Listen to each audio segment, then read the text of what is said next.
চাওক বিগত 1 তাৰিখে আচলতে পাথাৰকান্দি এলেকাৰ বিলবাৰীত লংগাই নৈৰ মথাউৰি ছিঙিছিল আৰু ছিঙাৰ পিছৰে পৰাই এক প্ৰকাৰ পাথাৰকান্দি চহৰ সম্পূৰ্ণৰূপে পানীৰ তলত বুৰ গৈছিল আৰু আমি এই মুহূৰ্তত যি ঠাইত উপস্থিত আছোঁ সেয়া হৈছে পাথাৰকান্দিৰ আটাইতকৈ গুৰুত্বপূৰ্ণ এলেকা য'ত বিভিন্ন কাৰ্যালয় আছে যি কাৰ্যালয়সমূহ সেই সময়ছোৱাত প্ৰায় এটা সপ্তাহ দিন ধৰি পানীৰ তলত আছিল আৰু সেই কাৰ্যালয়ৰ এই মুহূৰ্তৰ যি পৰিৱেশ সেয়া আমি দেখুৱাইছোঁ য'ত আচলতে পানী সম্পূৰ্ণৰূপে শুকাই গৈছে আৰু পানী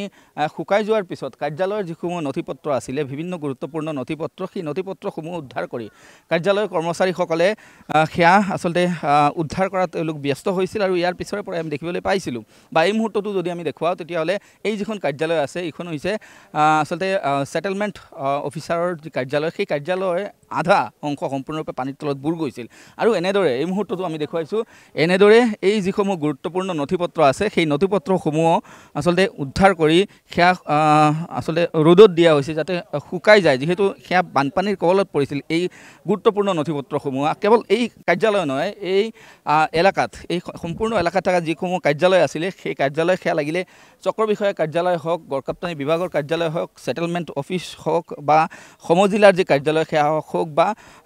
পোষ্ট অফিচ সকলো কিন্তু পানীৰ তলত বুৰ গৈছিল আৰু সেই সময়তো কিন্তু আমি এই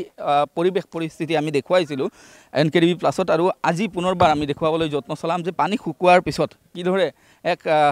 পৰিস্থিতিৰ সৃষ্টি হৈছে য'ত গুৰুত্বপূৰ্ণ নথিপত্ৰসমূহ এনেদৰে আচলতে ৰ'দত দি এই নথিপত্ৰসমূহ শুকোৱাৰ যি কাম কাজ সেই কাম কাজ কৰা হৈছে যিহেতু প্ৰায় 7-8 দিন ধৰি এই এলেকা সম্পূৰ্ণৰূপে পানীৰ তলত আছিল এখন কাৰ্যালয়ৰ কিছু দৃশ্য আমি দেখুৱাইছোঁ আন এখন কাৰ্যালয় আছে সেই কাৰ্যালয়ৰো আমি কিছু দৃশ্যাংশ দেখুৱাবলৈ যত্ন চলাম যিহেতু এইখন হৈছে সাব ৰেজিষ্ট্ৰাৰ কাৰ্যালয় যি কাৰ্যালয়টো একেধৰণৰ পৰিৱেশ আমি দেখিবলৈ পাইছোঁ বিভিন্ন নথিপত্ৰসমূহ ইয়াতেও ৰ'দত দিয়া হৈছে বিগত প্ৰায় 4-5 দিন ধৰি এই যি আচলতে কাম সেই কাম কৰি যোৱা হৈছে অৰ্থাৎ গুৰুত্বপূৰ্ণ নথিপত্ৰসমূহ ৰ'দত দি সেই নথিপত্ৰসমূহ উদ্ধাৰ কৰা হৈছে আমি ইয়াতে যথেষ্ট লোক দেখা পাইছোঁ এওঁলোকে কি কয় সেই কথা জনাৰ চেষ্টা কৰিম যিহেতু 1 তাৰিখে বিলবাৰীত মথাউৰি ছিঙাৰ পিছত এই এলেকা সম্পূৰ্ণৰূপে পানীৰ তলত বুৰ গৈছিল বিভিন্ন গুৰুত্বপূৰ্ণ কাৰ্যালয়সমূহৰ নথিপত্ৰ যথেষ্ট নষ্ট হৈছে আৰু আমি এতিয়া দেখা পাইছোঁ যে ইয়াতে নথিপত্ৰসমূহ ৰ'দত দি শুকোৱা হৈছে চাওক মই এটা কথা ক'ব বিচাৰিছোঁ যোৱা প্ৰায় 1 সপ্তাহ আগতে বিশেষকৈ পাথাৰকান্দি কনষ্টিটুৱেঞ্চি বিলবাৰী চুচগেট ওচৰতে মথাউৰি ছিঙাৰ পিছত ইমান এনেকুৱা পানী হৈছে আমাৰ লাইফত মই এনেকুৱা পানী মানে কেতিয়াও দেখা নাই এনেকুৱা পানী হৈছে এই পানীৰ কাৰণে পাথাৰকান্দি চাৰ্কুল অফিচ থেকে মানে ষ্টাৰ্ট কৰে পাথাৰকান্দি থানা Patharkandi circle sub registrar office মানে গোটেই অফিচখিনি পানীৰ তলত আছিলে এনেকুৱা এটা পৰিৱেশ হৈছে আজি আপুনি চাওক যে আজি পাথাৰকান্দিৰ মানে অনেক মানে বহু ৰাইজে আজি বহুত কষ্ট কৰি আছে আজকে দলিল কৰিব পৰা নাই আজকে বহুত মানুহৰ দলিল নষ্ট হৈ আছে হয়তো অনলাইনত মানে ওলাব পাৰিব বাট মানুহক মানে ইমান হাৰাশাস্তি হৈ আছে মানুহক যাৰ কাৰণে মই দাবী জনাইছোঁ আৰু মই এটা কথা ক'ব বিচাৰিছোঁ যে গভৰ্ণমেণ্টৰ ভুলৰ কাৰণে আজিৰ দিনত এনেকুৱা অফিচ চলে নাকি এটা ডেমেজ চাৰ্কুল অফিচ বাদ দি আপুনি চাওক মানে আজকে এখানে মরির বার অফিস আছে এখানে সাব রেজিস্ট্রার অফিস আছে মানে অটোমেটিকলি মানে ৰোডৰ পৰা 3 ফুট 4 ফুট তলত আছে যাৰ কাৰণে সৰকাৰৰ ভুলৰ কাৰণে